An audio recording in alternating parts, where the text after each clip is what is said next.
Digon i ddod ar clwb, a mae yna westau arbennig yn ymuno ni yn y stiwdio hefyd. Y gyrro rali Elfyn Evans wedi bod yn gwibio o gwmpas y byd, o nôl yng Nghymru erbyn hyn. Croeso mor ato ni, Elfyn. Diolch yn fawr. A braf o gatre, mae'n siŵr. Ynddi, yn sicr, ti bod dros y byd lenni, wedi bod yn ffodus iawn, ond mewn ffordd, mae'n od, ond mae'n neis bod adre yn y gwynter glaw. Beth am y tymor sydd wedi bod? Mae wedi bod yn y flwyddyn hir, dechrau nôl yn Monte Carlo ym mis Ionawr. Bydd y cyfan dod i ben yng Nghymru fan hyn, wrth gwrs. Sut mae'r tymor wedi mynd i ti? Ynddi, mae wedi bod yn tymor hir. Di cychwyn reit gryf yn Monte Carlo. Symud mlaen wedyn, a gaethon ni'r podiwm cyntaf yn yr Eiriannin. Adeg eitha special iddyn ni mewn ffordd, ond gaethon ni gar newydd wedyn ar y rownd yn Portugal. Di pethau mynd cweith gystal o fan ymlaen. Gaethon ni chydig annog efo'r car i gychwyn, a wedyn fuon ni'n stryglo chydig bach efo'r teimlad yn y car newydd. Mae pethau'n gwella. Gaethon ni ganlyniadau yn Corsica, tua mis hanner yn ôl wan. Wedyn oedd hwnna'n rhoi hwb nais, a gobeithio allan ni gael canlyniadau arall pan fewn ni Rali Cymru mewn wrthnos nesaf. Ie, yn bendant. Ti sôn am Corsica, nes ti Elfyn yn ail wrth gwrs, cyrraedd y podiwm am y tro cyntaf i ti. Faint o deimlo braf oedd hwnna'n bersonol?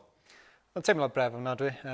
O'r trydydd cymal ar ni arwen y rali, wedyn am ambyll gymal. Hwna'n teimlad neis ofnadwy, ond yn anffodus ar ni methu dal Iari yn y Volkswagen tu nôl. Wedyn, ond oedd ail dal yn canlyniad gwych iddyn. Lle gredu. Ti sôn am y Volkswagen, maen nhw'n rheoli pethau yn eich cystadleuaeth chi. Faint mor rwystredig yw hwnna? Pan ti sôn hefyd bod chi wedi cael car newydd, bod chi wedi cael problemau. Faint mor rwystredig yw i yrwr pan mae pethau mynd o'i le am hynny? Mae'n job, ond ar diwedd diwrnod mae Volkswagen yn cwmni mawr ofnadwy. Maen nhw'n rhoi lot o resources mewn i'r program. Den ni wan heb gwneuthurwyr tu nôl y tîm. Wedyn, dwi'n meddwl be mae Malcolm yn neud efo'r tîm yn wyrth mewn ffordd.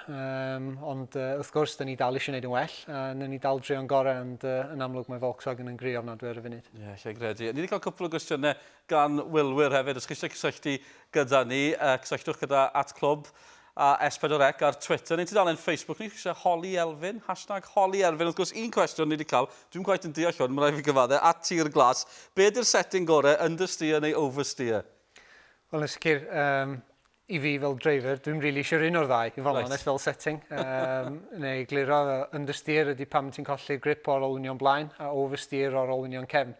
Wrth gwrs, mae pawb eisiau oversteer, yna beth sy'n edrych yn dde o'r tu allan. Ond fel driver, dwi'n meddwl rhaid i ti anelu am understeer yn ytrach na'r oversteer. Fi'n gweld felly, pan mae pawb yn gweld y lluniau, le mae'r ceir yn mynd yn cornel ar ei ochr, yw hwnna'n ddim peth da i weld, ond falle ddim y peth gorau'r gyrrwr? Ddim o hyd, na di. Mae'r techneg di newid ers dros y blynyddoedd, a erbyn hyn, mae chydig bach understeer yn well na oversteer. Dyna ni. Dwi'n dysgu rhywbeth. Dwi'n credu. Gewn ni fwy o gwestiynau gan y gwylwyr yn y man, ond ar ôl i ger roi fwy o newyddion chwaraeon, ni wedi cael